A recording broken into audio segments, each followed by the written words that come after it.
Introduction to the preventing of accident using eye blink sensor. So in this part we are using eye blink sensor and one car and 8 volts 1.5 amps battery, relay and 2 LEDs, PIC microcontroller, buzzer and 16:2 LCD display. And also we are using a charger circuit. So in this charging circuit we have a step down transformer and the bridge rectifier. So we know the bridge rectifier converts AC to DC. So we have to charge this battery using this connector. So right now I am giving a power supply using this 230 volts power cable. It takes 230 volts power supply that will be given to this primary of the transformer, and the secondary of the transformer will be given to this rectifier. We know that rectifier converts AC to DC, so it is taking the 12 volts AC and is giving 8 volts DC to this battery, because each battery have a 4 volt capacity with 1.5 amp rating. So 4 we are connected this batteries in series, so that's why it is a 4 is equals to 8 volts with a 1.5 amps. In the series voltage will be added and current will be same. Now I am giving the power supply, so we can see, so this is a light indication of the battery charging. So you need to charge this maximum 4 to 5 hours.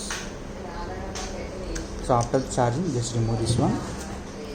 Now switch on the power supply using this switch. So we can see charging in working condition.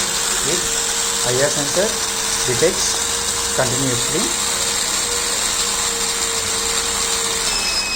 So we can see drowsiness alert, and we can see there will be a light indications, and car get switched off automatically, and also relay get switched off.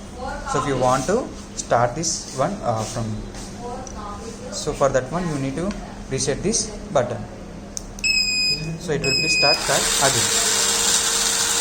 So we will place to our eyes, so using this eye blink sensor. So if we close our eyes, then it will be detected, that will be signals will be given to this microcontroller. So for example, for that one I am using my fingers to detect the drowsiness. So we can see drowsiness alert, relays are on, car stop. So now if I remove, so we can see status is normal. If the status is normal, then only you have to reset this button. Car will be started again. So in this way, this product will be works. Thanks for the watching.